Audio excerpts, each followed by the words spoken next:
Oi, oi, oi, cheque de som. Me diz aí se vocês estão conseguindo me ouvir. O áudio tá ok?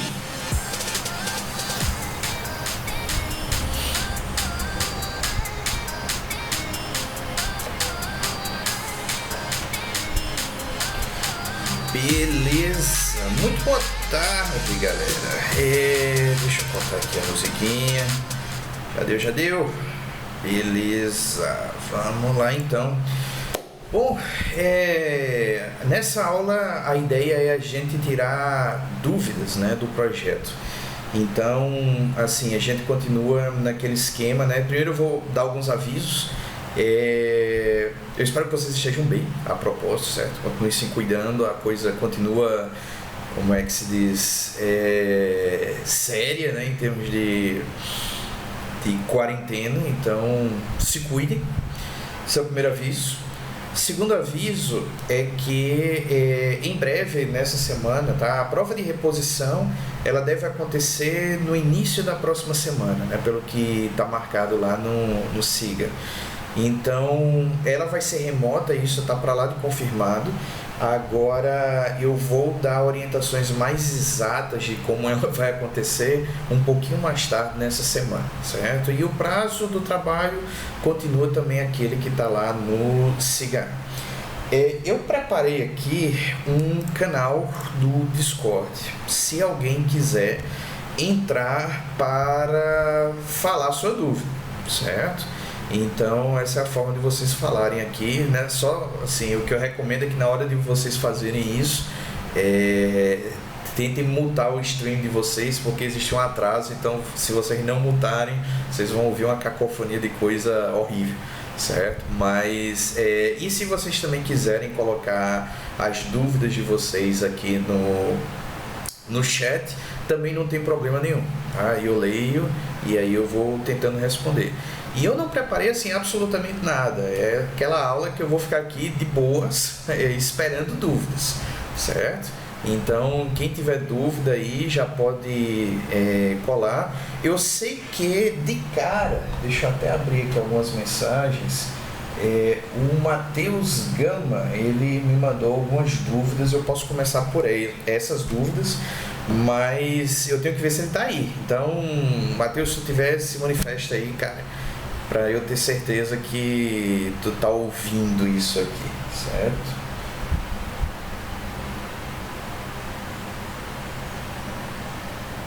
Eu sou da dupla dele, ele tá com dor nas costas. Beleza, melhoras pro Matheus.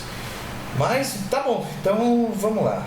Eu vou ler aqui algumas mensagens, certo? Para começar, a primeira mensagem que ele colocou aqui foi o seguinte: estou com uma dúvida. Nós pensamos em somar 4 ao registrador A cada passo do Triple Word. Porém, não estamos conseguindo concluir como... Na verdade, deixa eu pegar na sequência aqui. Eu acho que essa foi a segunda mensagem que ele mandou. Isso é uma continuação de uma primeira mensagem. Então, vamos na ordem aqui. A primeira mensagem que ele mandou foi a seguinte: sobre esse último projeto, é possível solucionar o problema proposto sem necessidade de alterar o caminho de dados? As soluções que consigo pensar que funcionam para o problema envolvem alterar o hardware, criar novos sinais de controle e adicionando novas entradas aos multiplexadores já existentes, por exemplo. Eu vou dizer, assim, sendo bem franco, eu confesso que eu não tenho, como é que se diz, certeza se a gente precisa ou não precisa, porque eu não resolvi esse trabalho, tá? Mas deixa eu dar uma olhada para o nosso caminho de dados aqui rapidão, tá? Certo.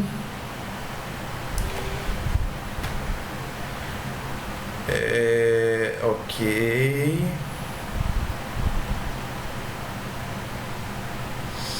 Certo. Eu vou te dizer que sim. Tem um detalhezinho aqui que eu acredito que vai demandar alteração do caminho de dados, certo? Eu não acho, apesar de que eu sempre sou muito cauteloso quando eu falo isso, porque eu digo, eu acho que não tem uma forma de resolver sem alterar o caminho de dados, aí vem alguém com uma forma extremamente mirabolante e resolve sem mudar uma vírgula do caminho de dados.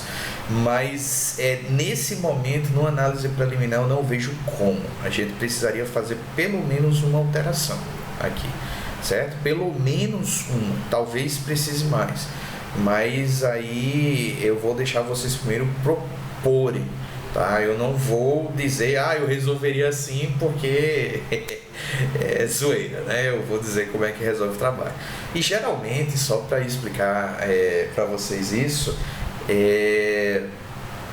muitos trabalhos que eu recebo ao longo dos semestres, eu vou vendo soluções diferentes, né? Algumas melhores, outras piores, outras simplesmente não funcionam, mas beleza, eu vou considerando tudo que dá para considerar e dando uma nota a partir disso, certo? Mas eu não acho que existe uma solução única, mais ou menos como eu não esperava que só fosse possível programar o nosso trabalho de assembly de uma única forma, certo?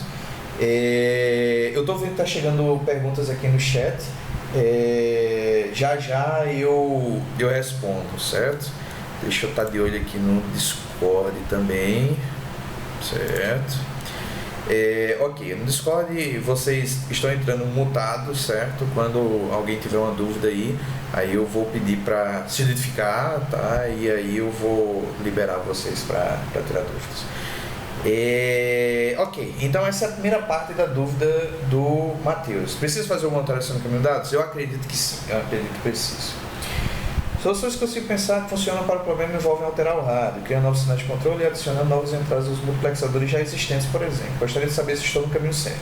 Está. Pronto, essa foi a primeira pergunta dele. Vamos para a segunda pergunta. Aí ele mandou uma nova mensagem dizendo: estou com uma dúvida. Nós pensamos em somar 4 ao registrador a cada passo do triple word. Então eu estou assumindo que ele está dizendo que a cada nova gravação, já que o objetivo dessa instrução store triple word, né, é pegar o conteúdo de uma palavra de dados e gravar 3 vezes, então na memória em 3 endereços consecutivos. Então estou assumindo que ele está querendo somar 4 sempre que ele determina um endereço para descobrir qual é o próximo endereço, o que obviamente faz todo sentido do mundo. Porém, não estamos conseguindo concluir como atualizar especificamente o registrador A. Beleza.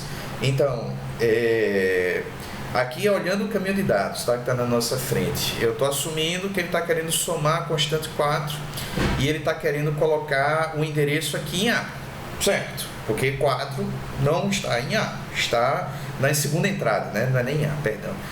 4 não está na primeira entrada, está na segunda entrada da aula.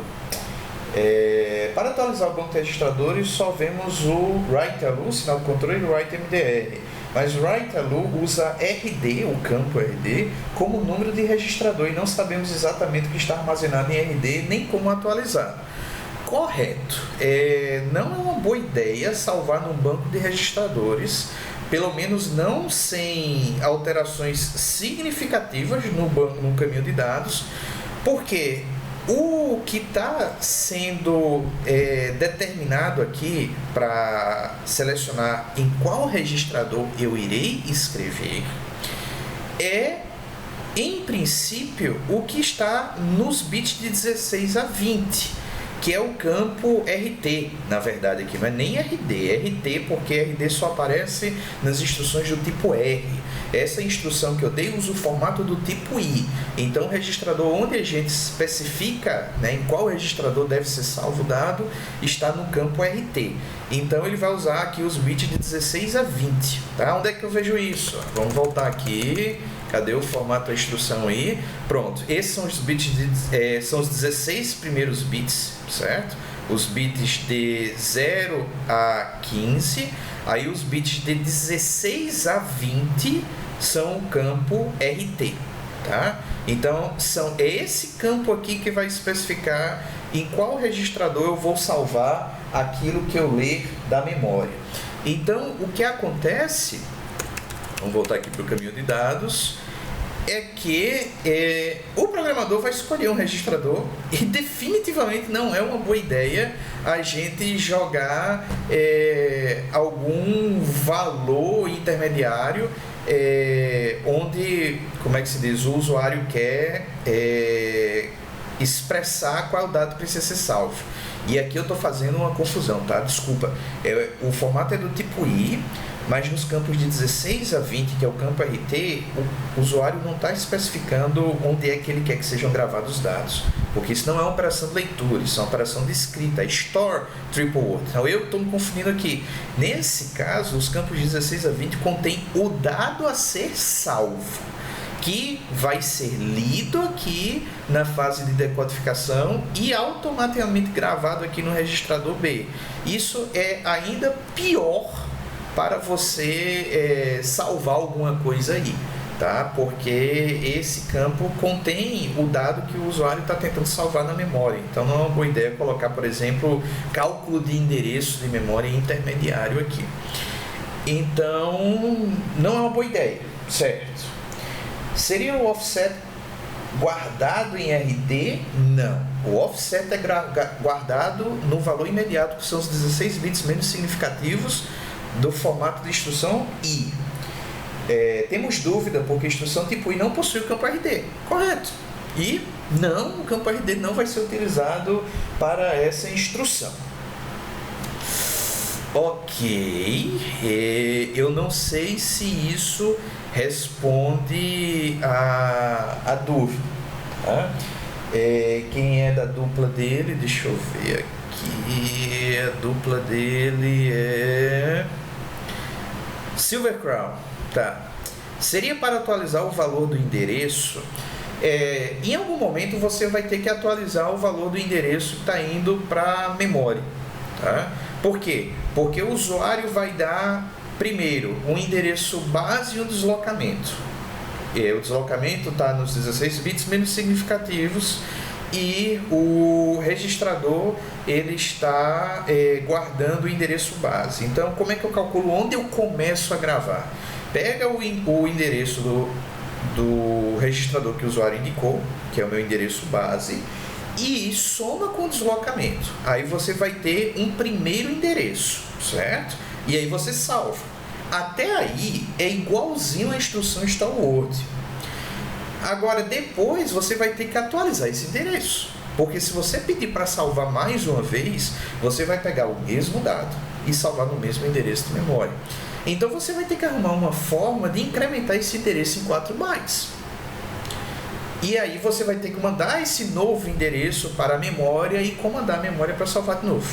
Então, quando você pergunta, seria para atualizar o valor do endereço? A resposta é sim, certo? Beleza? Legal. Vamos lá. Aqui no meu Discord, eu tinha um usuário que saiu agora, tá? Então aqui, eu estou assumindo que ninguém quer ir para o Discord, eu vou voltar aqui para a minha tela de boas-vindas, tá? Opa, deixa, só um segundo,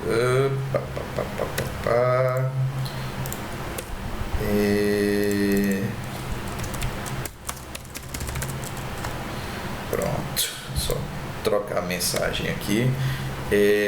Quem quiser fazer alguma pergunta aqui por áudio, certo? Aí vocês podem se conectar nesse servidor aqui, tá? E aí, quando chegar a hora, eu vou abrir o áudio e eu vou deixar vocês fazerem perguntas. Ok.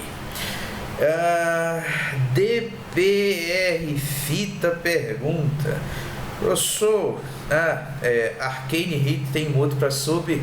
Que sub, cara? Sou professor com dedicação exclusiva, eu não posso estar afiliado ao Twitch não, porque isso configuraria uma outra atividade que não é professor. Então, professor 24/7, sem sub então. DPR Fita, professor, poderia dar uma explicada no sign extend que é feito na instruction de code? Posso. Vamos lá, são duas perguntas aqui, né? De dois usuários diferentes. Então, deixa eu ir primeiro essa primeira pergunta aqui do DPR Fita. Eu acredito que você está falando dessa segunda microinstrução aqui, certo? Quando essa segunda microinstrução acontece? Acontece quando eu estou nesse estado aqui. Esse é o segundo estado. Toda instrução passa por esse estado, assim como toda instrução passa por esse outro estado aqui, tá? Nesse primeiro estado, eu acredito então que você já entendeu. A gente vai buscar a próxima instrução na memória e a gente vai atualizar o valor do contador de programa, certo? Aí, em seguida, a gente vai para a fase de decodificação, onde a decodificação propriamente dita é basicamente o preenchimento desse campo aqui, sequencing, que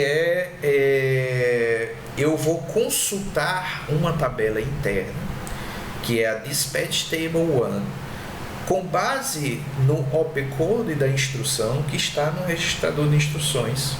Tá? São os 6 bits mais significativos desse registrador. E aí, esses 6 bits mais significativos está indo para a unidade de controle, esse é o opcode. E a partir daí eu vou determinar qual é a próxima microinstrução. Se for, e aqui a minha máquina de estados deixa claro, se o opcode for das instruções LW ou SW, eu vou vir para esse estado.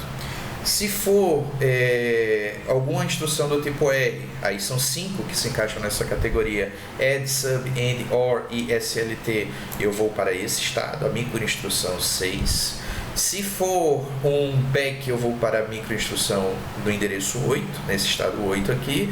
E se for instrução do tipo J, que é o desvio incondicional, eu vou para esse estado 9.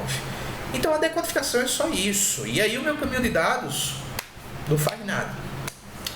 E isso é o tipo da situação que eu sempre quero evitar, certo? Então,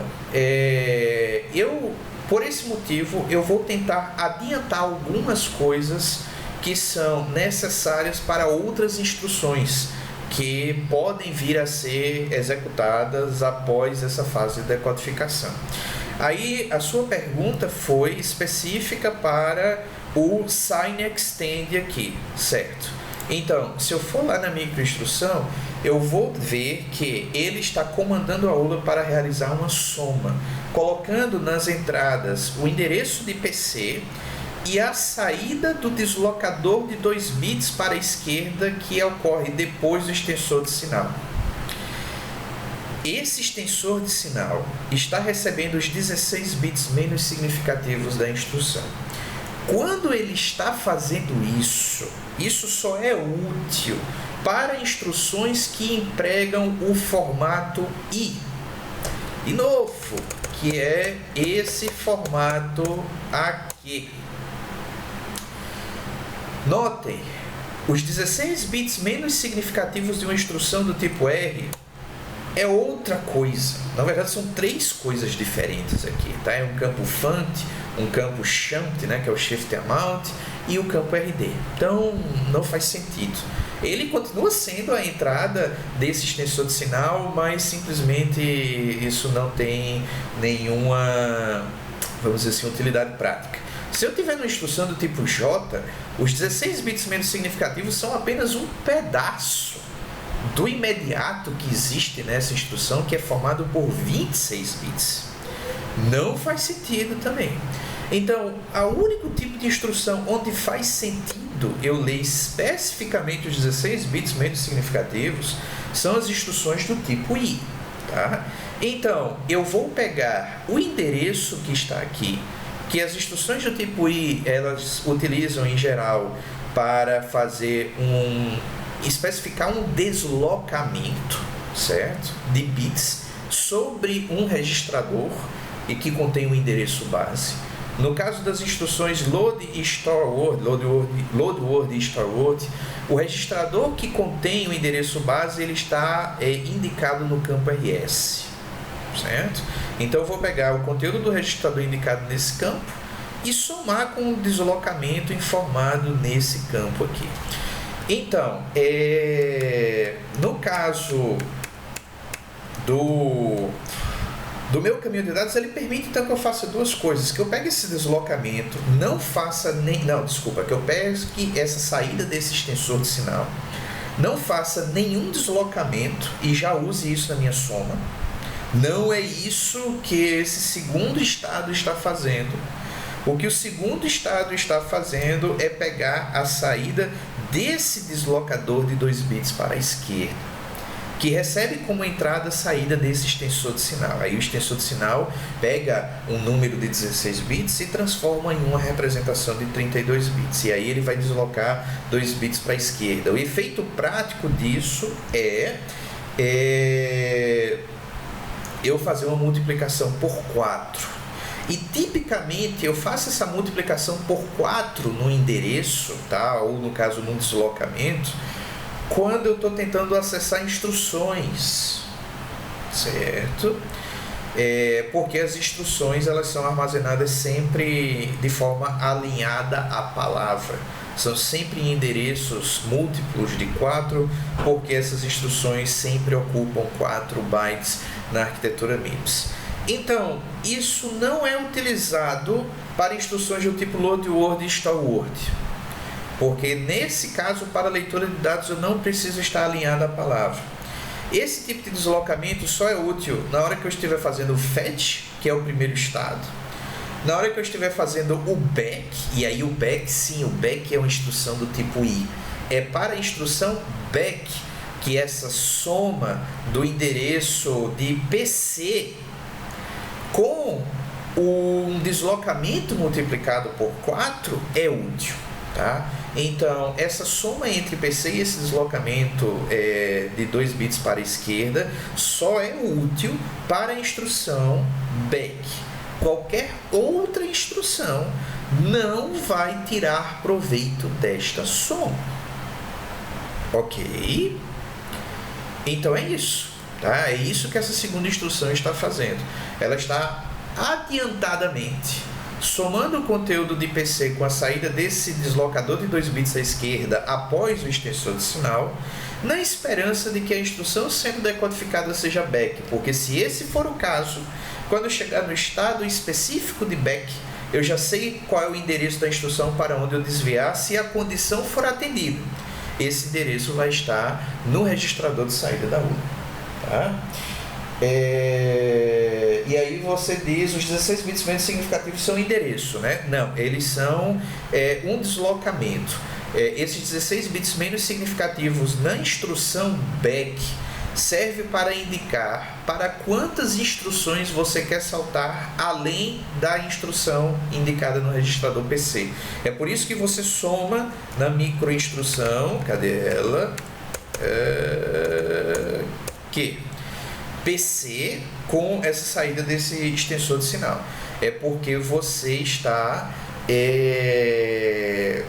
pegando esse deslocamento, tá? E somando sobre PC. Porque quem usa a instrução back, ele tem que informar o seguinte: caso os dois registradores que eu estou informando aqui nos campos RS e RT sejam iguais, então eu quero saltar para a 7ª instrução além do que está em PC atualmente, ou então para menos 6 instruções com referência ao que está no registrador PC. Então, no caso da instrução back, que é o caso abordado por essa segunda microinstrução aqui, ele está indicando o deslocamento sobre o registrador PC, onde está, que vai te levar a instrução para onde você quer desviar, caso a condição seja atendida.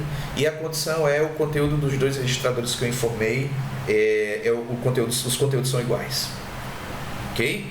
Me diz aí se ficar ainda alguma dúvida. Vamos lá, vamos para mais uma pergunta aqui. Cadê? Professor, o senhor recomenda ler o livro desde o início para entender o assunto? Não estou conseguindo entender o assunto. Olha, você pode fazer isso, certo? Mas vamos dizer assim, é uma medida drástica. Eu acredito que você ler apenas o capítulo que fala sobre o processador pulando todas as partes que dizem respeito a versões diferentes do caminho de dados. Por exemplo, o caminho de dados monociclo não nos interessa nessa parte da disciplina. O caminho de dados com pipeline, que tem lá no livro do Patterson e do Hennessy, esse é o livro que a gente está considerando, não nos interessa. Só nos interessa para essa parte o caminho multiciclo. Tá? Então você pode ler o capítulo que fala sobre o processador, que fala sobre o caminho de dados, desconsiderando outras versões do caminho de dados, e você lê o material que foi disponibilizado sobre microprogramação. E isso aí é um arquivo PDF à parte, que acompanha o livro, tá certo?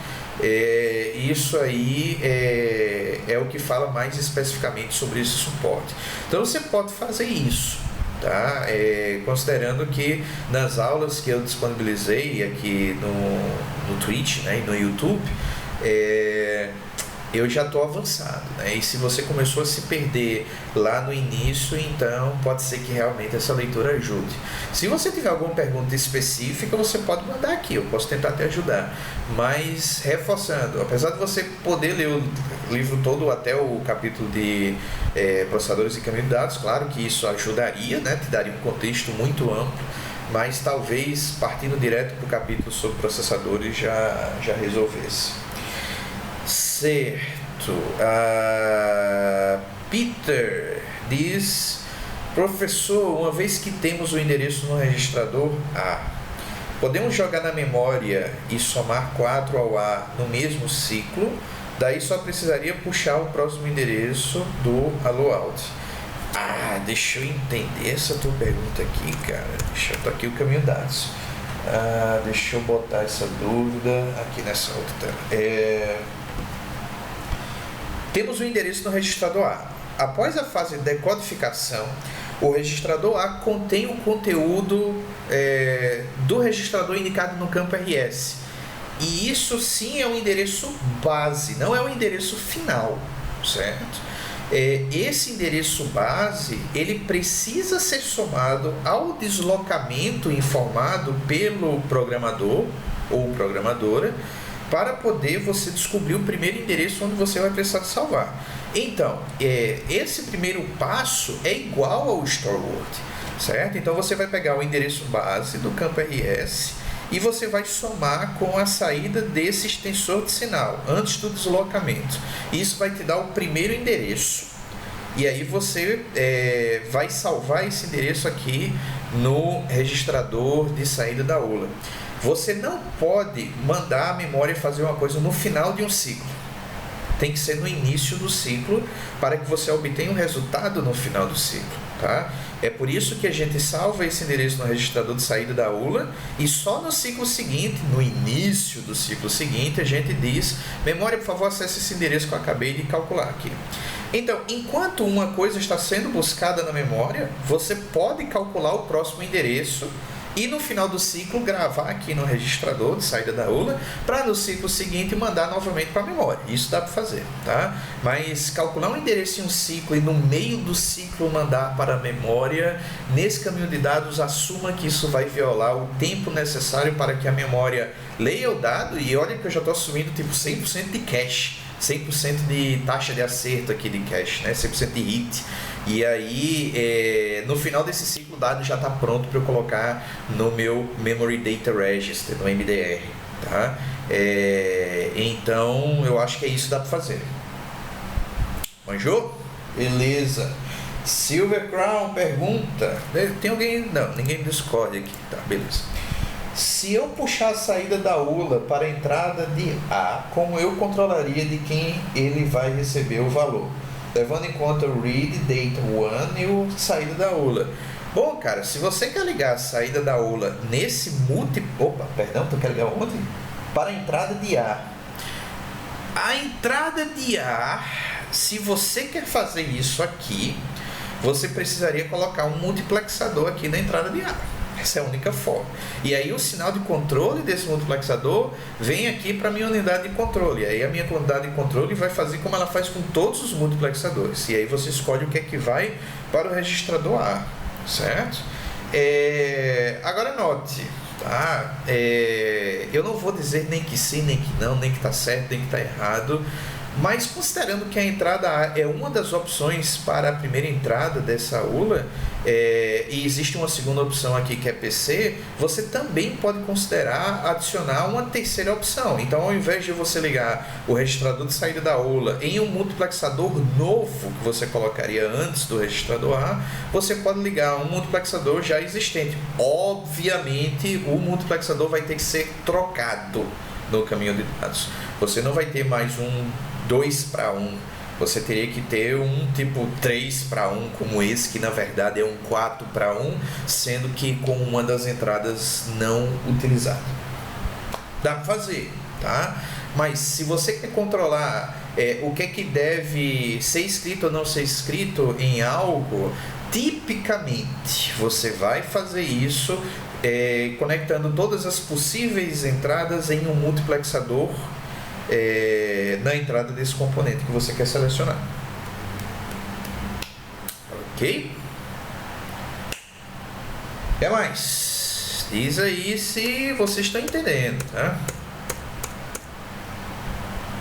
Por nada. Bom, eu vou ficar aqui esperando dúvidas de vocês. Eu vou dar um tempo, tá? Eu não sei se vocês querem perguntar mais alguma coisa, como é que se diz, vai aparecer alguém ainda. Eu vou ficar aqui, tá? Qualquer coisa, manda aí no chat, ou então entra no Discord. No Discord, aí manda uma mensagem privada para mim, se identificando, tá? Eu vou precisar dessa medida para evitar os trolls, sabe? Entrar um moleque de Twitch bagunceiro aí que vai pedir o microfone, eu vou abrir e o cara vai botar a coisa mais indecente do mundo aí para reproduzir. Então, a forma de vocês ganharem direito de conversar comigo aqui é mandar uma mensagem privada pelo próprio Discord ou aqui pelo Twitch mesmo, vou receber, e dizendo: eu sou fulano, minha matrícula é tal, eu vou checar aqui rapidão, tá tudo certo, eu vou desmontar o teu microfone e aí tu tem voz aqui na transmissão, tá bom? Eu vou montar aqui meu microfone, gente, eu vou ficar aqui de boa, vou deixar a musiquinha rolando. E aí, quando alguém tiver uma dúvida, eu desmuto e vou tentar responder. E fica à vontade, certo? Aparecendo dúvida, avisa aí.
Vamos lá, chegou coisa. Então, em um ciclo ele somaria o endereço. Aí eu estou assumindo que você está dizendo somar o conteúdo do registrador base com o deslocamento, certo?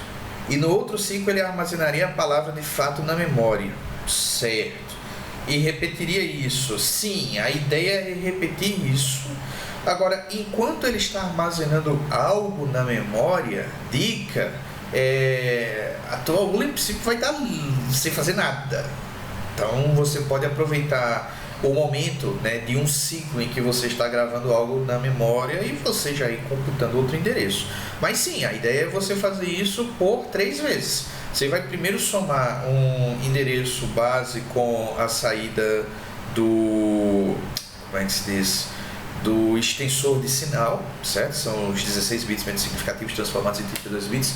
Soma isso, calcula o endereço, grava o dado que está no registrador B. E aí, como o usuário indica o dado no campo RT, tá? Então, e na fase de decodificação, qualquer registrador indicado pelo campo RT possui o seu dado automaticamente copiado para o registrador B.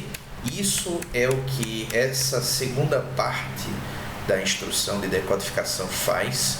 É você comandar aqui read no campo de register control da microinstrução. Então ele vai pegar os registradores indicados nos campos RS e RT e jogar os seus conteúdos nos registradores A e B, tá? Então o dado a ser gravado já está quietinho lá em B, certo? E aí, enquanto você não mudar isso, tá, nos controles, então ele vai continuar em B e aí você vai mandando isso para a memória. Então, depois que você gravou o primeiro valor na memória, então o que você faz é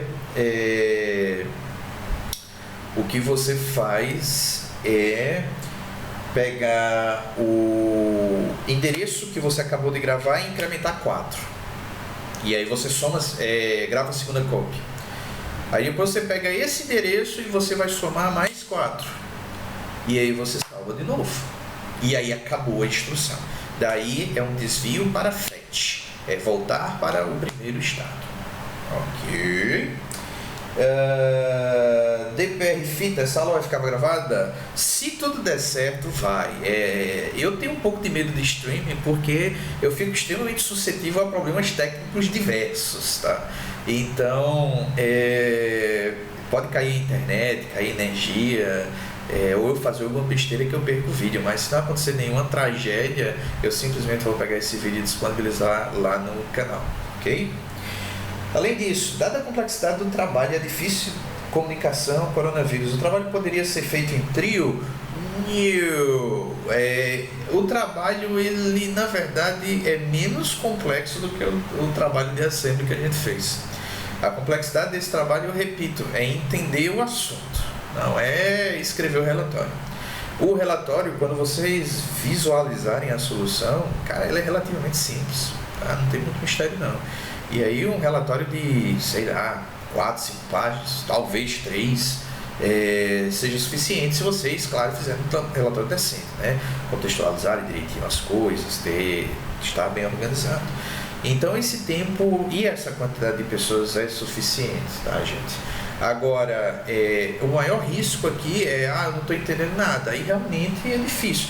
É pré-requisito para fazer esse trabalho você entender como funciona a implementação de todas as novas instruções. Você entender, e aí eu vou colocar aqui, todo o microprograma.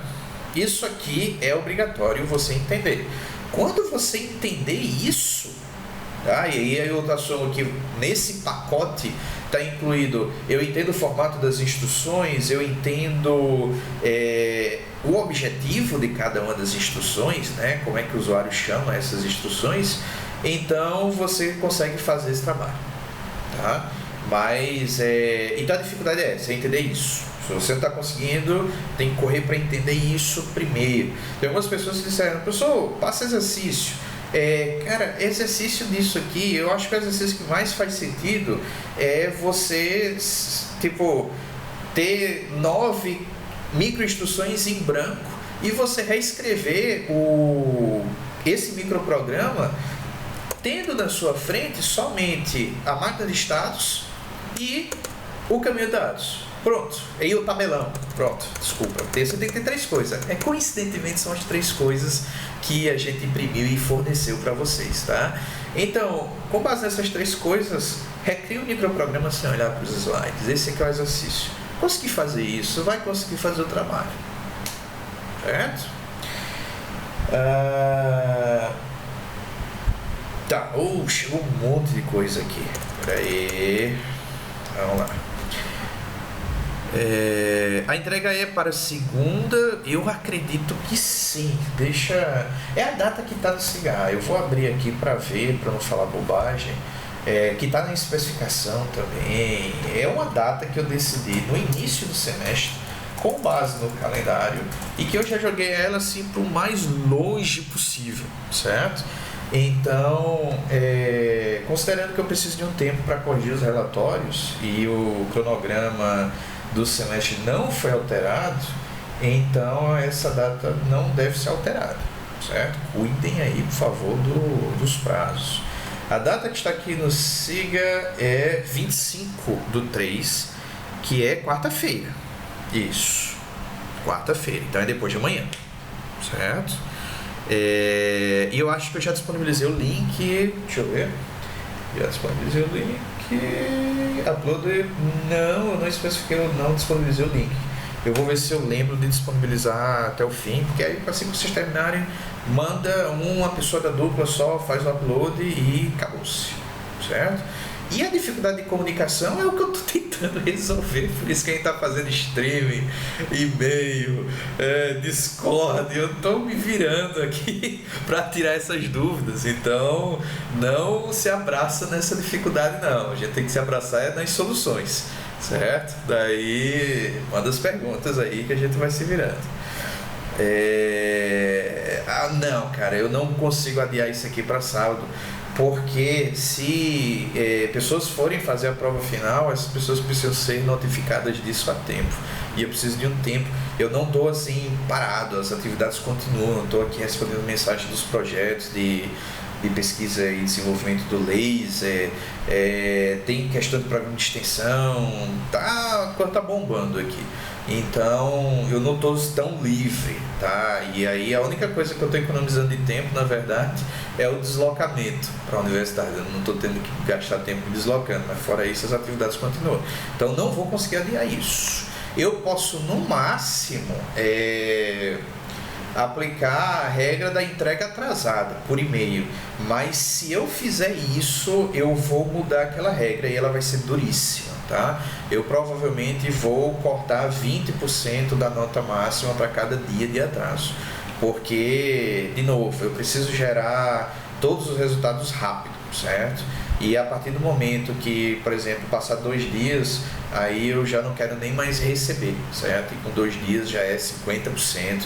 Então, tipo, de novo, tentem atochar aí para poder resolver esse trabalho, tá? Tentem entender, tirem as dúvidas e aí pensem em uma solução, põem um relatório e mandem. Mais. Quando for fazer... Tá, professor, outra dúvida. Não, tem... Nossa, tô perdendo mensagem aqui. Ort 00SH, eu não sei como ler o teu nome aqui, cara. Professor, eu devo assumir que a instrução Store Triple Word STW já possui um opcode reconhecível pelo NAND Controle? Sim, deve assumir isso, tá? Devo assumir também que ela está disponível em alguma das dispatch tables? Sim. Você pode informar isso explicitamente no relatório, tá? É uma boa coisa para você mostrar que você sabe do que você está falando. Olha, a gente assume que esse opcode é um opcode reconhecível e que ele já está tratado nas tabelas de despacho, pelo menos na tabela 1. Eu não sei se a tabela 2 vai precisar se preocupar com essa nova instrução. Aí são vocês que precisam decidir.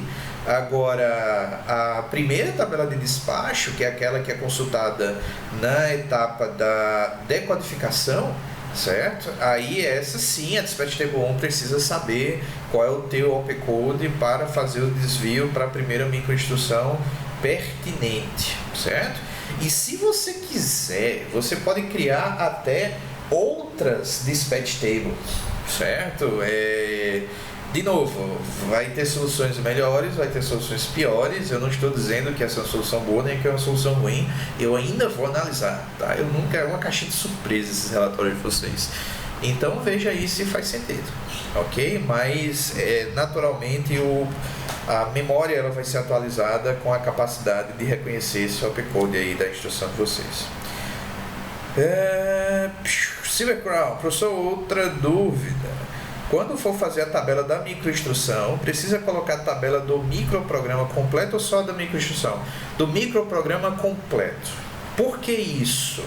Porque se vocês fizerem alterações no caminho de dados, provavelmente vocês vão ter que fazer alterações no tabelão também, tá? E aí, isso pode refletir na forma como outras instruções são implementadas, pode impactar em outras instruções. Então vocês vão pegar, por exemplo, um campo do tabelão, tá?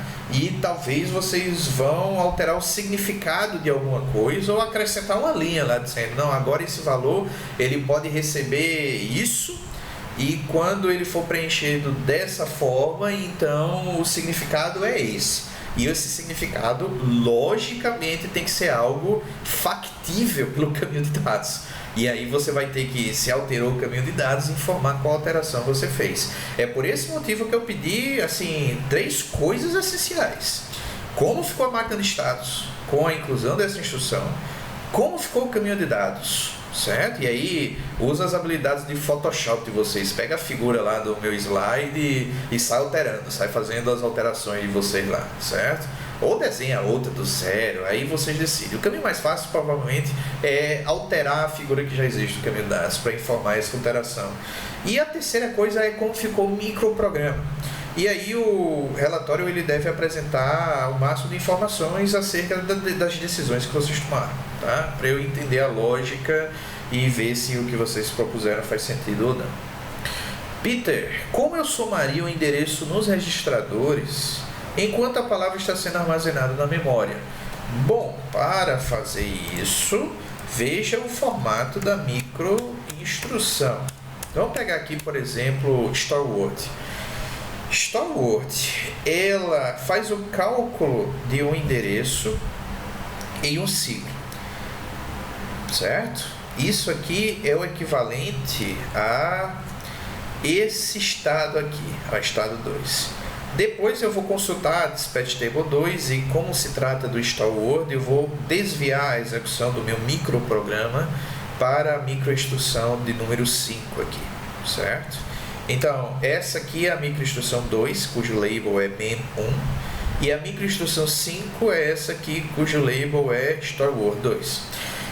Quais foram os campos que influenciaram o cálculo de endereço? Esses 3 campos aqui, tá? Eu digo para a ULA o que ela deve fazer e o que deve existir na primeira entrada e o que deve existir na segunda entrada.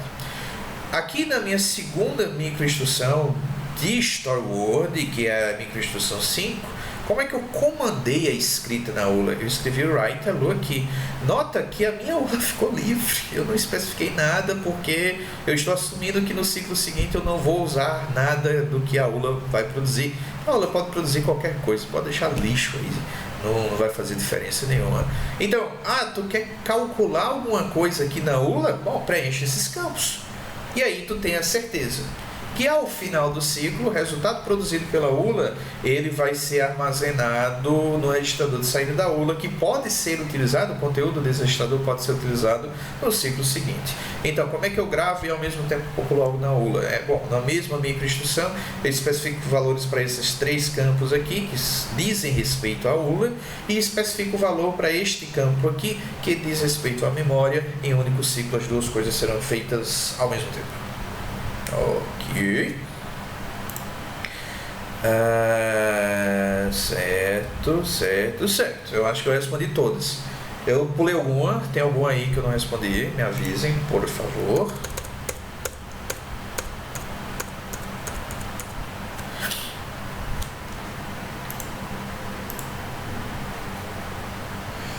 Tudo certo, gente? Tudo de boas?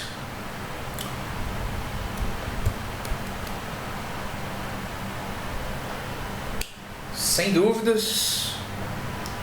Musiquinha de novo, vai ficar esperando aí. Daí ele somaria para próximo ciclo utilizar para armazenar. Daí ele somaria para próximo ciclo utilizar para armazenar. Sim, porque como é que o caminho de dados está organizado aqui? Se em um ciclo você publica sinais de controle aqui para selecionar qual vai ser o conteúdo dessa primeira entrada, qual vai ser o conteúdo dessa segunda entrada, E o que a ULA deve fazer, então, a ULA vai receber as entradas que você especificou naquele ciclo e ao final do ciclo ela vai, ou próximo do final do ciclo, na verdade, ela vai ter uma saída estável aqui. E no final do ciclo, e aqui eu vou assumir que o ciclo termina na transição do nível baixo para o nível alto do sinal de relógio, do sinal de clock, na transição baixo para alto, então esse registrador aqui vai ter o valor atualizado no final do ciclo. No início do ciclo seguinte, esse registrador vai reter esse valor até o final desse ciclo seguinte. Então, se você quer usar esse valor para algo no ciclo seguinte, manda um abraço, não tem problema nenhum. Então, indo especificamente para a tua pergunta, daria para somar para o próximo ciclo utilizar? Dá. Soma, resultado é guardado em AluOut. No próximo ciclo, uso o valor que está em AluOut. É efetivamente o valor dessa soma. Ok?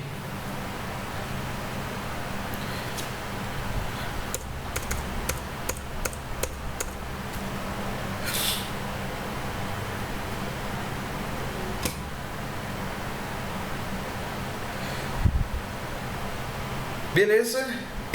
Deu para entender? Se não ficou claro, aí de novo, pode dizer no chat ou pode ir no Discord. E aí no Discord é ping-pong, né? A gente vai, fala, tu responde até a gente se entender. Tô assumindo, tá tudo certo. Beleza. Então, gente, musiquinha, Iris. Até aparecer mais alguma novidade. Eu devo ficar aqui até umas 15 para as 4, para 4 horas mais ou menos à disposição, tá? Qualquer coisa chama aí no chat ou no Discord.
Aí poderia atualizar o valor do registrador B com AluOut, depois de dar um write na palavra de memória para tipo ele sempre atualizar o B enquanto soma. Isso é uma ideia ruim. Por quê? Vamos lá. Porque o registrador B, ele é a única coisa que está ligada, aí acompanha o cursor do meu mouse, a entrada de dados da memória. Então, a segunda microinstrução vai pegar o conteúdo do campo RT, certo? E vai colocar nesse registrador B. Considere o seguinte, o que o usuário especificado no campo RS vai equivaler a esse read register 1 aqui. E aí, seja lá que registrador o usuário informar aqui nesse campo RS, ele vem aqui para o registrador A. E no caso, o que é que o usuário informa em RS? Aí deixa eu até mostrar aqui a minha tela geral. Vamos dar um zoom aqui. Opa, calma. Aqui também tá demais. Pronto. Notem. O endereço onde o armazenamento deverá iniciar estará armazenado no registrador apontado no campo RS da instrução. E o dado a ser gravado estará no registrador apontado no campo RT. Aqui, inclusive, eu poderia ter me expressado melhor, certo? O endereço base está no campo RS, tá? Mas isso eu espero que tenha sido esclarecido ao longo da explicação aqui, tá? Perceba que essa instrução é uma variante da instrução SW, e aí é importante que você entenda bem como funciona SW. Um exemplo de uso dessa instrução seria, e aqui eu coloquei, deixa eu ver se está tudo certinho aqui, tá? Store Triple Word T2 5 T1. Então isso é instrução, isso aqui é o assembly, tá? Como é que isso vai se traduzir em uma instrução do tipo I, que é o tipo dessa instrução? Isso foi dito logo no início da especificação, tá? Esse aqui é o campo RT. RT contém então o registrador que tem o dado a ser gravado. E aí o registrador, no caso dessa chamada aqui, é o registrador T2. E o endereço onde eu quero gravar a primeira palavra, essa palavra contida em T2, é uma palavra de 32 bits, eles têm um endereço base no registrador T1, então T1 é o campo RS, tá? Isso eu deixo claríssimo aqui na especificação. E esse 5, ele é o imediato de 16 bits, certo? É o offset de 16 bits, são aqueles 16 bits menos significativos do campo. Então, a primeira palavra ela vai ser somada em T1 mais 5. A segunda, T1 mais 5 mais 4. E a terceira, T1 mais 5 mais 4 mais 4. Pronto, se isso tiver entendido, aí eu vou voltar para a tua pergunta, certo? Note então, RS, que é o endereço base, ficou aqui em A.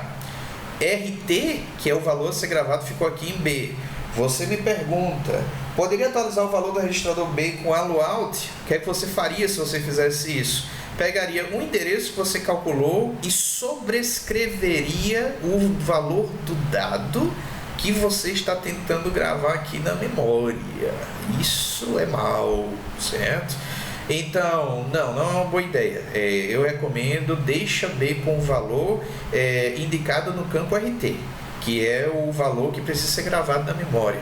E esses endereços que você for calculando devem ser levados para a entrada de endereço da memória ou para uma das entradas da ULA quando pertinente. E aí eu estou assumindo que é quando você está tentando incrementar esse endereço, de outra forma que não envolva esse registrador B. Ok? Entendeu por que colocar esse valor no registrador B não é uma boa ideia nesse contexto? Aí assim, nada é impossível, né? Você pode vir com uma solução hiper criativa aqui, não, e aí o dado a ser gravado eu vou deixar em outro registrador intermediário, tá, beleza, mas de novo, pensa um pouquinho no custo, né? A expectativa é que o custo dessas alterações seja o menor possível, né? Porque tudo isso se traduz em um custo monetário de quem vai comprar isso e que vai pagar por essas alterações, pelo tempo do projetista, pelo espaço no chip do processador, que muitas coisas novas elas vão precisar ocupar esse espaço, e custos sem necessidade são ruins, então a gente paga por aquilo que realmente é necessário.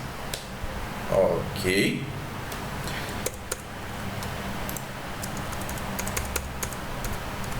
Opa, cadê minha telinha aqui? Ué, perdi aqui nos slides. Aqui, pronto.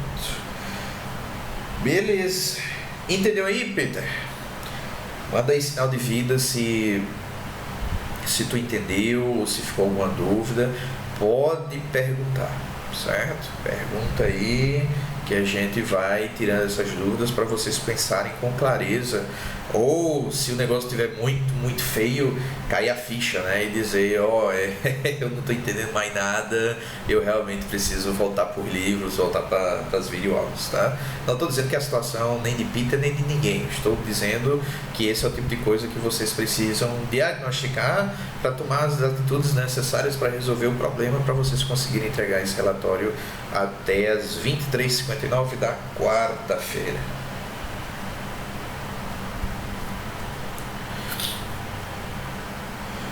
Beleza, então acho que entendi, show de bola. Então, dá uma pensada, eu vou continuar aqui, certo? Mais alguns minutos, e aí qualquer coisa chama aí que eu reapareço, ok? O halo alto só vai soltar para o B depois que passar pelo ciclo todo. Vamos lá, caminho dados, cadê você? Aqui. Então vamos lá, você mandou a ULA fazer alguma coisa, essa coisa foi salva nesse registrador aqui, certo? Em que momento isso vai ser salvo? No fim do ciclo. E aí, eu estou falando disso que eu expliquei lá atrás. Isso aqui está em aula presencial, não está na web isso, certo? Mas aqui eu disse que, por exemplo, o meu sinal de relógio ele marca o início e o fim de cada ciclo. Então eu posso dizer que a transição do nível alto para o nível baixo marca o início de um ciclo, tá? Então aqui, por exemplo, se eu disser multiplexador, eu quero selecionar a entrada tal, ULA, eu quero que você faça isso, memória, eu quero que você faça isso, banco de registradores, eu quero que você faça isso. Tudo isso, os sinais de controle vão começar a ser propagados aqui no início desse ciclo. E aí depois que você propaga o sinal de controle, o caminho de dados vai fazer aquilo que ele foi comandado para fazer, e aí o ciclo vai rolando. E aí você já sabe que esse delta W, delta X, delta Y é o tempo necessário para que as várias unidades do meu caminho de dados eles vão estabilizando. Até que a ULA produz uma saída. E aí quando é que o registrador halo alto vai ser atualizado? Nessa transição aqui, tá? Do nível baixo para o nível alto do relógio. Aqui, por exemplo, se esse halo alto está implementado com flip-flops D, então o valor desses flip-flops vai ser atualizado nessa transição. Flip-flops têm valores atualizados em transições de sinais de relógio, sinais de clock, tá? Então, e aqui acaba o ciclo.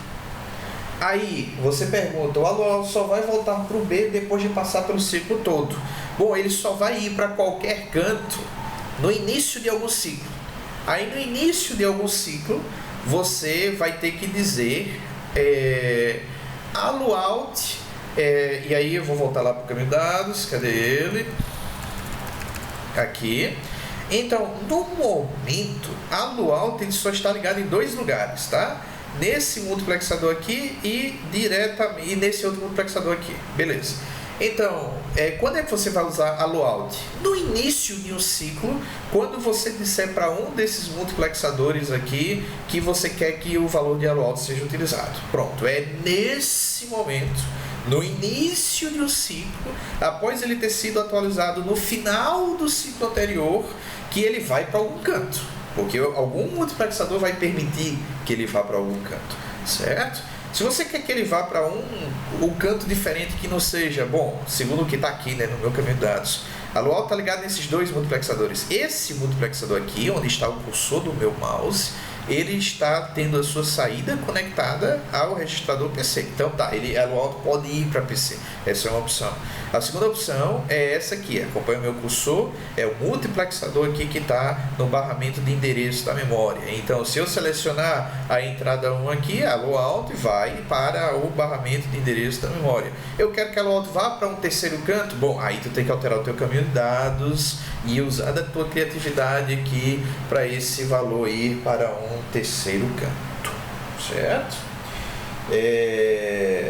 Aí tu diz, complementou aqui, né, para ser somado com 4, ok. Para ser somado com 4, aí vamos lá, tu quer somar com 4, sabendo que 4 é uma constante já prevista aqui na segunda entrada da ULA, então faz todo sentido do mundo tu pegar esse valor que tu quer somar 4 e colocar na primeira entrada da ULA, certo?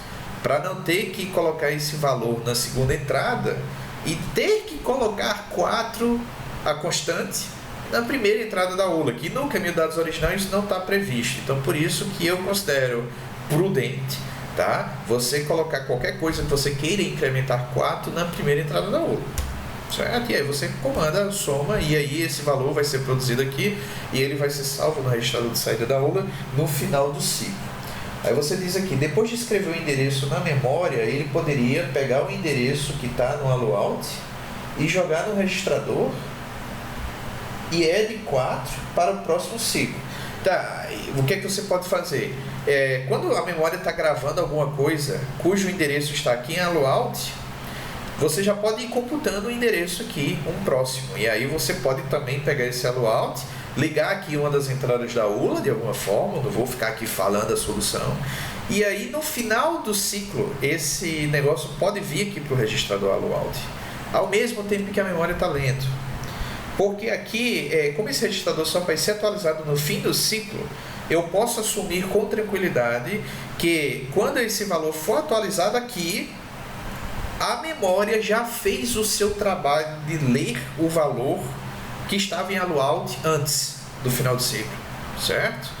Então não tem problema, uma coisa não vai interferir na outra.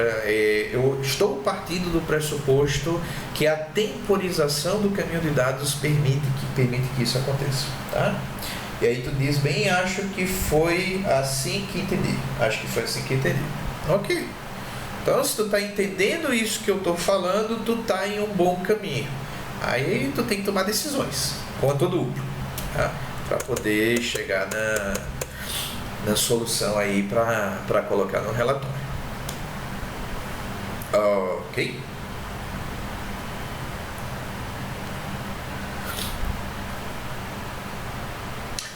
Bom, eu vou dar uma saída muito rápida aqui para pegar uma água e aí eu volto já já. Enquanto isso, se tem mais dúvida, escreve aí ou me chama no Discord.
sky where you left my soul. Can you help me fly? I can't resist, 'cause you have got a hold on me. And all these thoughts, when you are here, you light up the dark sides. To live in the night shine, you take my life and light every side. You fade the dark inside. The living light shines.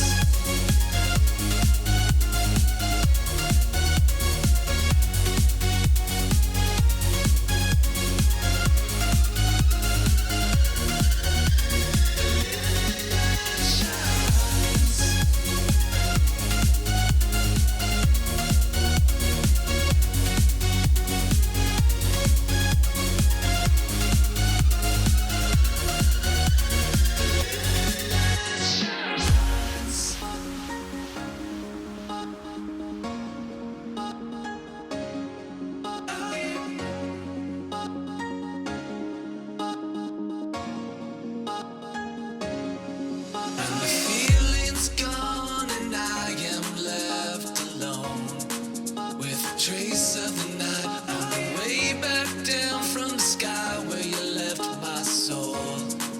Can you help me fly? I can't resist, 'cause you have got a hold on me. And all these thoughts, when you are here, you light up the dark sides. To live in the night shine, you take my life and light every side.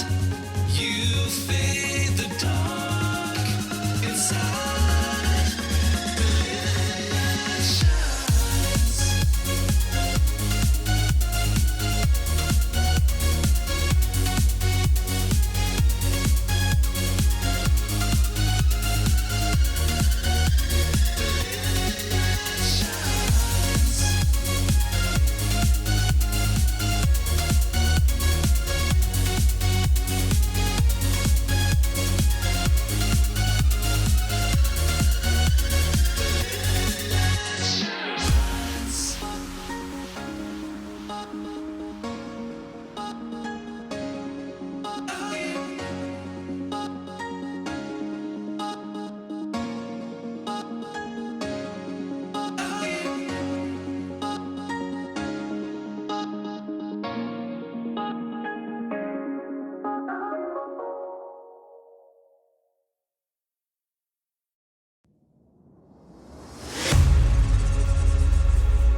Bom, pessoal, como não apareceram mais dúvidas, são 3h45 agora, então eu acho que vamos encerrar por aqui, tá?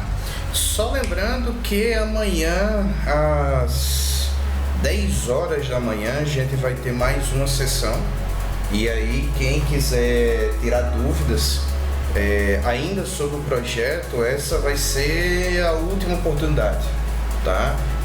O streaming que eu vou fazer pro horário dos alunos de Engenharia de Computação e Arquitetura de Computadores.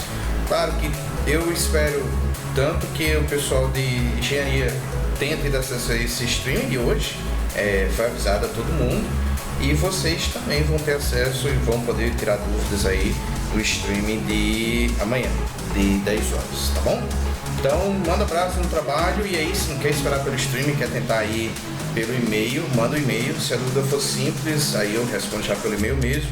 Se não for, aí eu vou avisar no e-mail, olha, essa aqui é um pouco mais complicada, eu vou responder lá no stream, fica de olho lá. E aí, dando tudo certo, também essa aula de hoje vai para o canal do YouTube. E aí eu coloco o link para esse vídeo no YouTube assim que ele estiver pronto lá no nosso cigarro. Beleza, gente? Se cuidem, fiquem em casa, estudem e, se Deus quiser, em breve a gente volta à nossa rotina normal, tá bom? Valeu, tchau, tchau.